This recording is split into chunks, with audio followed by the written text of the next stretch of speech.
Hey guys, since it has been all of a few hours since you've had the opportunity to hear my hauntingly beautiful voice, I thought I would actually do a screencastify tonight for this one. So, Tuesday. We did Mondays together yesterday, so now we're going to do our Tuesday one.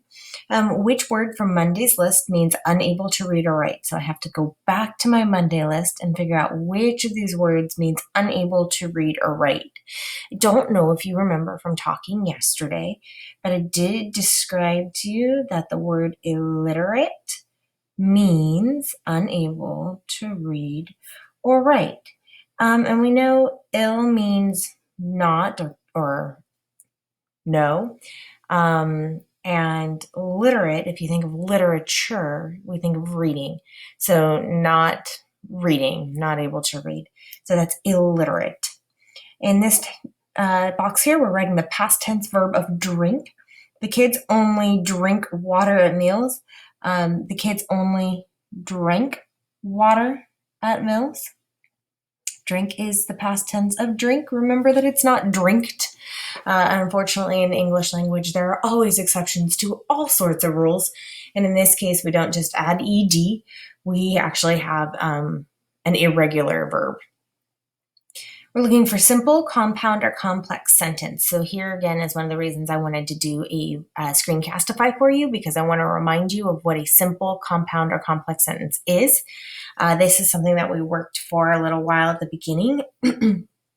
Simple means it has a subject, something that the sentence is about, and a verb, something that the subject does or is. Compound is two independent clauses joined by a conjunction, which is something like for, and, nor, but, or, yet, or so.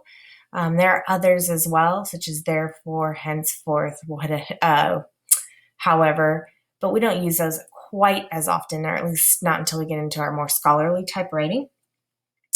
And then complex sentence is a sentence composed of two parts: a dependent clause, which can only our dependent clause can only stand as long as the independent clause is present, and an independent clause is a standalone sentence. So we have while many kids drink at meals. If I were to leave this off by itself and say while many kids drink at meals, well, that's not a sentence by itself. I know I'm talking about many kids, and there is a verb there, they drink at meals, but it doesn't feel complete. So in this case, this is a dependent clause because it depends on or needs the rest of the sentence to make sense. So dependent, sorry, I must stop writing the word, clause. And again, it depends on the rest of the sentence. Most of those drinks are sugary drinks. So if I just have this part, most of those drinks are sugary drinks, this is independent, meaning it is a sentence all by itself. It makes sense. And since we have a dependent clause and an independent clause, we could say that this is complex. Okay, it has a little more to it than the average sentence. And it's not just combining two average sentences, it's really providing more detail.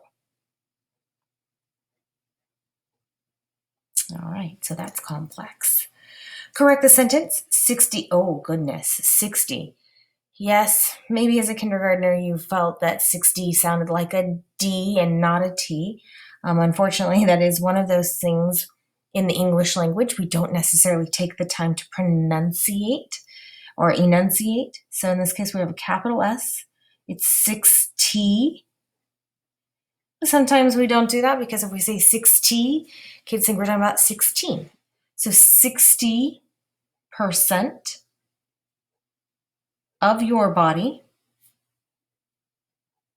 Make sure that this is the correct kind of your. It would be just their type of trick to do that to us. Of your. This is belonging to me. We don't want you are. So, and it's not a time of your. So this is the correct your. Of your body is made up of water. And so it seems pretty much accurate. Again, I would potentially choose some better words if I were truly writing the sentence, something like consists of water. 60% of your body consists of water, something other than made up of. All right, so we're going to highlight the clues. We did talk about this yesterday, that it almost always has us highlight the clues from the previous day, telling the ourselves, how did we understand the word transparent? What context clues are there? So if you're wondering why we do this, it's all because context clues are so important. They provide meaning for us, and often understanding meaning provides comprehension. So, or understanding of a text. So the words that helped me understand what transparent mean was, it was just basically this whole part here. I could see the sand between my toes. I'm in something, and if I can see the sand between my toes, it means that I can see clearly through it. We have some more figurative language practice here. We have a metaphor, which is saying that something is something else by comparing two unlike things. Personification is bringing qualities of a human to a non-living object. And alliteration is using the same beginning sound to with almost every word in the sentence, making it sound a little sing-songy. So Danny's dog does tricks every day. Well, Danny's dog does tricks. There's not a metaphor there. Is it personification? No, dogs do tricks. It's not, we're not personifying them there. So in this case, we do seem to have a bit of alliteration. And again, with alliteration, it doesn't have to be every word. There can be spaces between some of the words, but if we look here, we have Danny's dog does tricks every day. We have 4 D's in that sentence.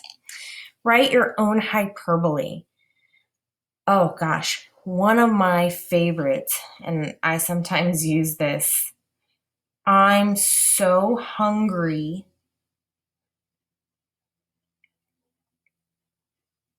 Comma. I could eat a horse. So first of all, definitely a hyperbole. I could never actually eat a horse. First of all, it just seems very, very, very wrong. Secondly, horses are pretty big. Even if you're talking about a little mini pony that the kids ride on at a carnival, still a good sized meal. Never actually hungry enough to eat a horse. Second thing I wanted to point out to you is this is a complex sentence.